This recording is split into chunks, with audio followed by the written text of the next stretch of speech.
Now let's talk about the Blacklist first. So why don't you start it and explain why you're being braggadocious? Why braggadocious? Braggadocious. I still can't even say that word. I don't know how Trump said it. What is the Blacklist Exposed? Hi. Again, hi, Mom. Yes, the Blacklist Exposed is a fan podcast. It's an after show. That comes on after the Blacklist. This week was a big episode on Thursday night for those that saw it. We are still anxiously awaiting to put out our actual podcast for today, which we'll be editing after we're done here. But we have some exciting stuff on that show. We actually have talked to the creator, John Bokenkamp, a few times. We've actually been out to L.A. and sat in his office and chatted with him. We haven't. Troy has. Troy has. I have. They actually... Yeah. They is we. He yells at me all the time for not including him and stuff. Yeah. We, as in Troy Heinrichs. Yeah, we, because our show is so awesome, got invited to go out to L.A. to talk to awesome Sony. That you go. So I went out to represent us. Honesty is important. To go out and actually do a behind-the-scenes Season 4 preview show that they actually distributed internationally on YouTube for everybody that's a fan of the Blacklist. So you can check that out on YouTube. It's called Behind the Blacklist Season 4. And with that, now, we're in Season 4. Tell people, because we're basically, we're not going to do a whole lot of in-depth talking of the show like we normally would. We don't really need to do that while we're here. Because honestly, we don't have enough time. Because we're going to do about 15 minutes of each one. We already talked about it for 2 hours this morning already. Yeah, we have done that. It's way too much Blacklist for any human being to consume. So tell when you're invited over to Sony to discuss the Blacklist, what exactly were they looking for specifically from us, from going outside and actually bringing in fans, super fans like Troy Heinrichs? Exactly. Not we. Not we. They didn't bring we in. Me. Yeah. It's a W turned upside down. There you go.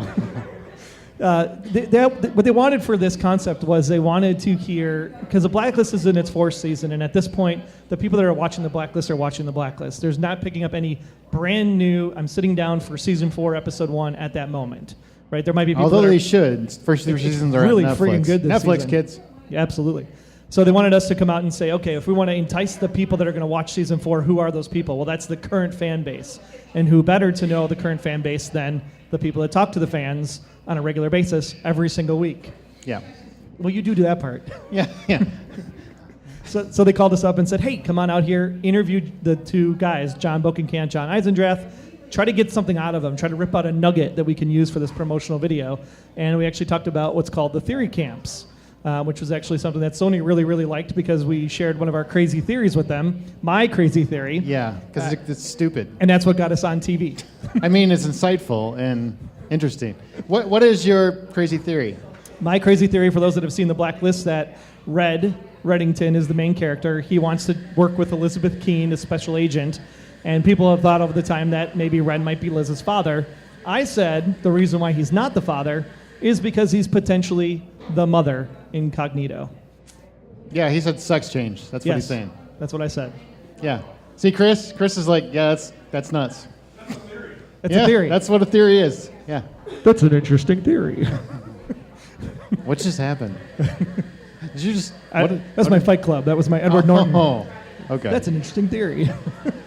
Well, so what exactly happened when you actually sat down in a room with John Eisendrath and John Bokenkamp? That experience was actually really, really crazy because you sit down and you're in the writer's room. There's all this information around you that, one, you're kind of like, I'm going to look at all that. Oh my gosh, I want to look at all that. That's all the answers I've been looking for as a fan.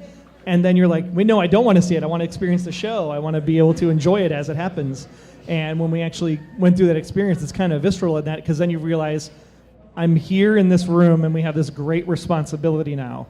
Because I might have seen some things that I probably shouldn't have seen, and I can't talk about those things. Did you actually see anything you shouldn't have seen? I saw maybe two things. You can't say what they are because you'll be killed or something. No, but I could tell you there is a board, and there is a plan, and there is a map. Did you see anything cool? I didn't see anything cool. It's written in such small print that even if I wanted to, I'd have to get a magnifying glass to read it. It's really too bad.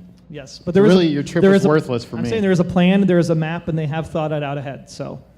Okay. Trust the writers. That's all I'm going to say. All right. Now, from there, we also were treated to an interview with one of the stars. So why don't you talk about that? You talk. That was all you. So I'm going to ask you, Aaron. So last season, there was this interesting... big Hollywood shooter? I think the interviewer is never the big Hollywood shooter. But the reason we got the interview was specifically because of Aaron's words And we had a chance to interview John Bokenkamp midway through season 3, right about the time one of the stars on the show, Megan Boone, got pregnant. And the fans had this visceral reaction. They wanted to know, is the baby going to be part of the show? Is the baby going to be part of the show? Aaron, being as all modest as he is, said that we're not going to talk about the baby at all when we talked to John Bokenkamp. We didn't. And then people started yelling us and sending us hate mail because we didn't do that. Yes, they did. They were very, very mad about this. At least you got mail. What's that? Yeah. Oh, we got a lot of mail. We got a lot of mail about it. It's- And so we opened up. Why don't you guys talk about the baby? That's what they all read, and that's how I read it in that voice. That's how I heard That's it. exactly how it sounded Why on don't Facebook. you talk It about the sounds baby? just like that on Facebook. Yeah, Right, Louis, yeah, that's Louis what- Anderson did write. He wrote every letter. Yeah. On the very next episode, we interview Amir Arison, who plays Aram on the show, and Aaron opened up the podcast, and we completely forgot about this. Aaron opened I up. didn't even know what she was talking about when she told me. I know. She apparently Megan Boone listened to literally one episode of the Blacklist Exposed, and that was Amir Arison's interview, who plays Aram, and heard that we discussed that we weren't going to talk about her being pregnant. That's literally all we said in the episode. We said congratulations. We said congratulations, it. and that was it. But we weren't going to talk about it until it's actually part of the show. We're not going to discuss it on the podcast because Megan I think Boone's it's, pregnancy is Megan Boone's pregnancy. Yeah. It's not Liz's pregnancy. I don't even know why I'm talking. Why don't you just finish? Keep going. Anyway, so yeah, her pregnancy. I'm a big believer in celebrities' personal lives are their personal lives. I don't need to know about them. I don't really care, honestly. But I also know I'm a dad. I wouldn't want my business all over the place. So apparently she listened to that. She was very appreciative of that. And she made a note, right? A note to contact us when season 4 started because she felt that that was such a nice gesture and gentlemanly in this culture of talk about everybody's private business that she wanted to come on the show and help promote the Blacklist through us. Now, mind you, that was 9 months ago that she made that Roughly note. the equation of a baby. Yeah, literally the equation of a baby. But to remember that was super, super cool, especially for two guys from Chicago sitting in a basement. Or greater Chicago. Greater Chicago. in Roughly your Chicago case. area Yeah. vicinity. Northeast Illinois. More like Rockford I'm from, and that's apparently top 10 most dangerous city in the world or something right now. So, or country, not world. Yes, we had I'm Megan. sure Beirut still wins. Exactly. Megan Boone was on the podcast. Amir's been on the podcast. Dembe, Hisham Tafweek has been on the podcast. So You if say you're his name way better than I ever have. Hisham Tafweek. That's Yeah. because he actually did a liner for us, and that's how I know how to say it. That's true. This is Hisham Tawfiq. That's what he sounds like. Yeah. He's a very cool dude. Very bassy too. Very bassy. And dangerous. And the ladies on Facebook hero. sounded like when they heard his voice, they just kind of fainted. I did the same thing. I'm not going to lie. Your camera's not on. I don't know if that matters. Do you guys need... No. Okay. Good. Good. Then we can look over here now. I don't know where we're supposed to look. Where are we supposed to look? Nowhere. Sweet. As long as I don't have to look at you, I'm good. That's good. Well, we're not used to doing this in together. person, yeah. Which I only- really prefer than the wall. Can we get a wall?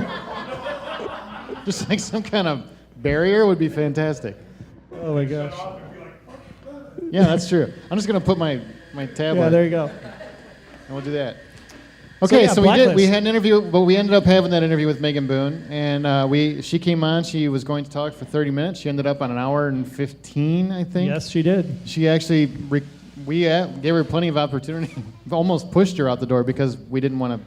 We Infringe. wanted her to come back someday. Yes, yes. And but she insisted on staying through and talking a lot more in depth and probably a lot more, I think, than even she had planned. So. Yeah, and because of that, the fans reacted. They in loved a it. Very positive. Loved it. Very positive. Which is, light. on the visceral world of Twitter and the internet, kind words don't usually happen consistently. And people, I haven't seen a bad Not statement one. about it. Not a yet. single one. All positive stuff. And I think that translates into season 4 and the things we're seeing from Megan in her acting. And Season she's 4 channeling just all started. that. Yes, and she's really become the ass kicker. She's not really. She's very self-reliant. She's getting away from the whole save me thing and becoming the character I think a lot of people wanted to see her become. Which is great. Now, I think that's a good transition into Beyond Westworld. Oh my gosh! Tomorrow night, which is our other huge. after show fan podcast. Yeah, your after show fan podcast. It's ours, No, Troy. no. No, it's ours because you're going to do some work. Aaron's just like, I'm swamped. Can you help me? Yeah, pretty much, but you're going to do it too. You make me You're do all gonna this enjoy it. Blacklist work. Now I got to get this other show that I want to do. Pretty much. So who here is going to watch Westworld when it comes on HBO tomorrow?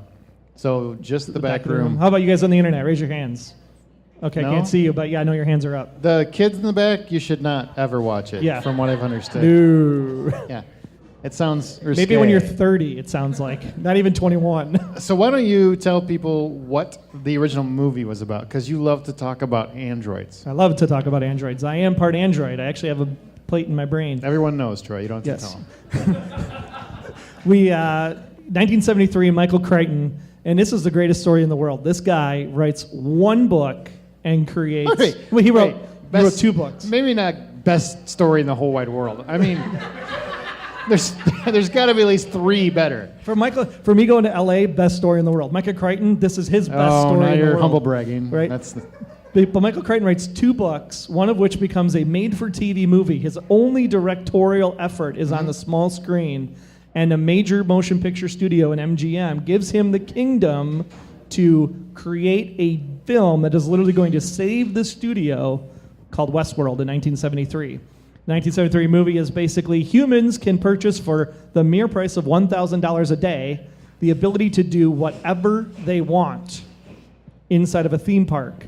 And that theme park consists of Roman world, medieval world, and Westworld, a Western town concept. And so James Brolin, father of one Josh Brolin, Correct. is acting in this film and brings in his friend, I can't remember the actor's name, but the character's name is Peter, and they come to the park to have a go at it and see what happens. Well, they happen to be at the park. It was Richard Benjamin. Richard Benjamin, yes, correct. And they're in the park, and things go bad, and the computers, for the first time in the world, about that time in the real world, experienced the first ever computer virus. So they work that into the show, and they have the androids go haywire, the safeties all fail, and now the androids are basically attacking the humans. It is literally the precursor to Terminator. Yeah, it really is. And has anybody even seen this movie? Oh, sweet! fabulous. Wow, Even we're in better. a community of people that appreciate. Okay, so now, Did you see Future World? Who's seen Future World? The I actually follow-up liked movie. Future World. All right, so tell me what Future World is. We actually had a sequel, and Yul Brynner Yes. made a cameo, which is. It's not even close to a I think he cameo. got a check and he left. That was it. Yes, Future World is the follow-up. There's the bad stuff happens, of course, at the park in the first movie. So there's a PR campaign to get all these reporters and world leaders to come to the park the second time. Westworld is now closed. They open up Future World, which is an expansion to the park.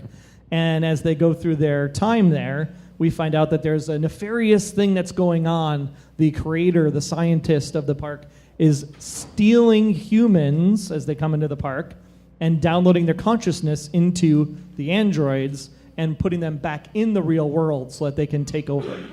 And I thought, well, that's an interesting concept. That's actually more concept that was in the first movie.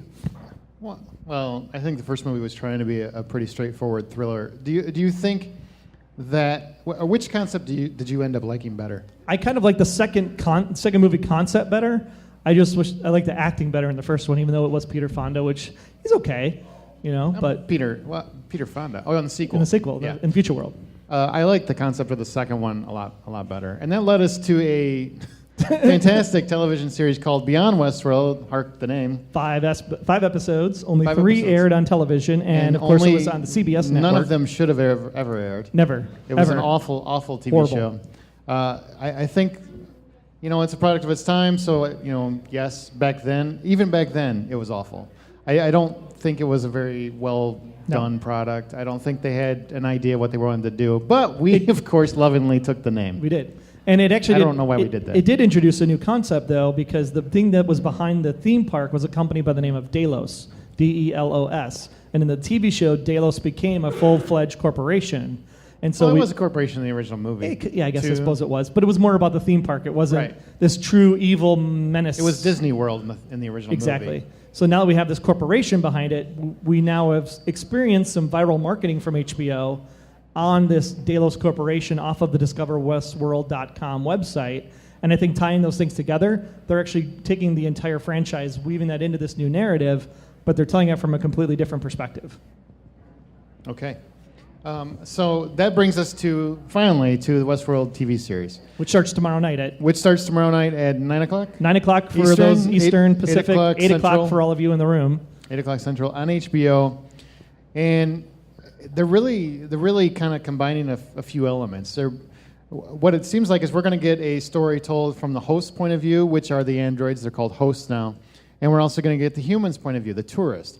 But we also get a third story where we're going to get some behind-the-scene players. And Anthony Hopkins actually stars as the creator. Dr. Robert Ford. Yes, Dr. Robert Ford, the creator of this park and this world. And Jeffrey Wright stars as, I believe, he's the inventor. Yeah, he's like the guy that created the process. Right.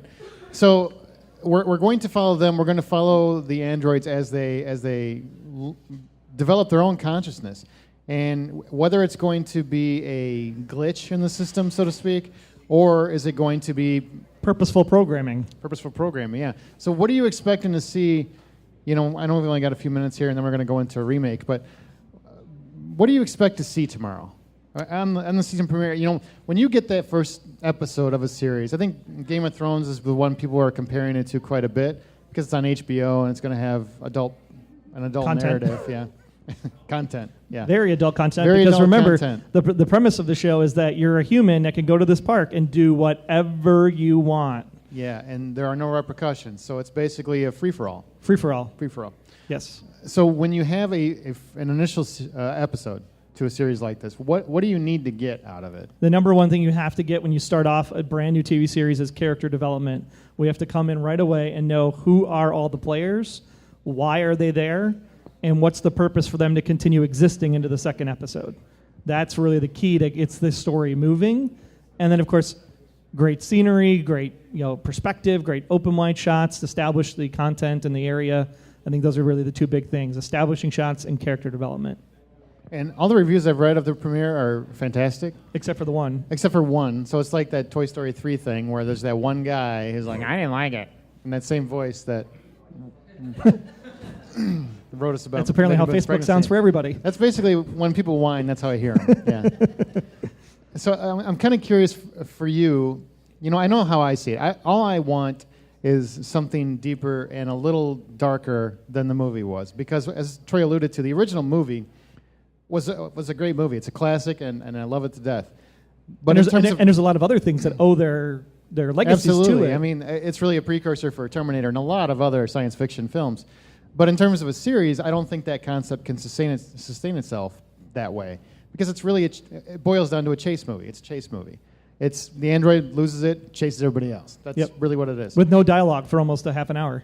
It's Yul Brynner. He doesn't need dialogue. He just needs a gorgeous That's bald true. head. He didn't have any in Magnificent Seven either. No, he doesn't need Couple hair, words man. and that's Some it. people don't need hair. I'm not one of them. I need hair. So for the television series, I need more. I need something that's going to drive me forward. I can't have just rampaging androids. So what do you want to get out of it? I really want to see, because the concept was humans can do whatever they want to these robots, and it's the You age-old... want to see them do some despicable things? I personally do not want to see the humans do despicable things to the robots. I do. Who wants to see despicable? This is where my delicate frailties of actually doing this podcast come into play. Yeah. I don't want to see that necessarily. What I want to see is the exploration of the concept of when does life or consciousness happen. So because humans are doing this, and we talked about this in our 4th episode of the podcast, is that... Yeah, we had 4 episodes and the show isn't even on yet. Exactly right. Yeah. Kids are raised by their parents, and the experiences children have from their parents literally determine how their existence is going to be as they go forward. So if I'm a robot who has no existence until that moment, and now these humans are doing these things to these robots, does the robot not rise up or become damaged or whatever because of those experiences? And does that not then create life in a way? And I think that's the exploration of the show that Nolan and Lisa Joy and J.J. Abrams are trying to evolve onto us. Somebody's got a really cool ringtone. What was that? I was like so What was- deep, and then it was like... ch-ch-ch-ch. What's that? A Kahoot? Gotcha. I don't know what that means. I would say we're in cahoots, but you want a wall between us. I really do. Yeah, I do want a wall. So it's tomorrow. It's coming up pretty quick. I'm pretty excited. And I'm kind of curious, we're live at an event. What is the most deplorable thing you guys would want to do if you went to a theme park like this? Does anybody want to fess up? Nothing too naughty. No, I mean, I'm just. No, confession comes after you tell us what you want to do. Yeah, anything. Yeah, if you could do anything you want, No. you would put bubbles in the fountain. You can go crazier than that at this one. Apparently. You're the reason why Westworld has cholera, because now everybody was drinking out of the well. Maybe a heist, rob a bank. She likes medieval things. A joust. Would you joust somebody? If you could guarantee kill them. Eat a giant turkey leg. Yeah.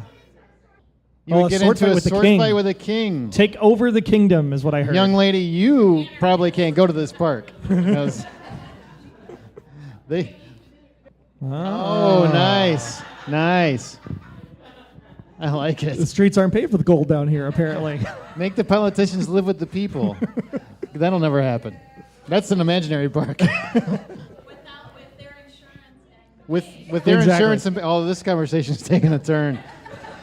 It's going somewhere. Debate 2, 2016. Yeah, exactly.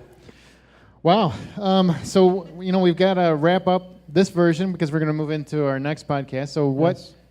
what do you want to say in closing? Like what are you most excited about for tomorrow? Is it tomorrow night? Tomorrow night. I Tomorrow don't know night. what day it is anymore. Yeah, no doubt. I am really excited to see if J.J. Abrams can pull off another miracle, because for some reason Yes, he's like he is an executive producer. he's like Midas, right? Anything he touches for some reason turns to gold. Like, even though Force Awakens, and I know we'll probably get castrated for this one, we're out Don't the say door. we. This is your opinion. But Force Awakens was basically the fourth movie retold a different way. No, it wasn't. It's still awesome. It was still awesome, but it though. was totally a remake. Yeah. It was totally a remake. So I think that's it. I just want to see if J.J. Abrams can strike gold once again. If he can do that with what the Nolans are bringing forth to the screen. Nolan said in that Rolling Stone interview, if you saw, losing my train of thought now, my Matthew McConaughey Your movie, dog? I don't know. Interstellar. Oh, Yes. Interstellar. If Interstellar is on this end of the spectrum, on Aaron's left, then Then I want to go on the right. And those that have not seen Interstellar, it's about life and family and love of your daughter, and it's very uplifting And at it's the very end. all right. Yeah. Those high school girls. No. Yeah. So if Interstellar is on Aaron's far left, Westworld is my far right. That's the difference we're talking about. Hope is on that side.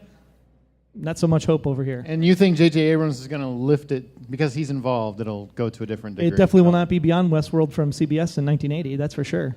This is true. At the very end of the show, do you think everybody will be dead? I think there'll be one. They'll all be dead, and they'll be going to an imaginary cloud. There'll be one human standing. Interesting. I'm avoiding your question. Good call. Well, I think it's going to do it. Make sure if you are a fan of Blacklist, you can listen to the Blacklist Exposed. Go to theblacklistexposed.com. If you're looking forward to Westworld and you're looking for a podcast to listen to an after show, then beyondwestworldpodcast.com, or just find Beyond Westworld on your podcast app of choice. I'm just going to keep saying hi, Mom. And Dad, because he feels left out if I don't. So That's right. It was his birthday. it was his birthday, and happy birthday, Dad. Happy birthday.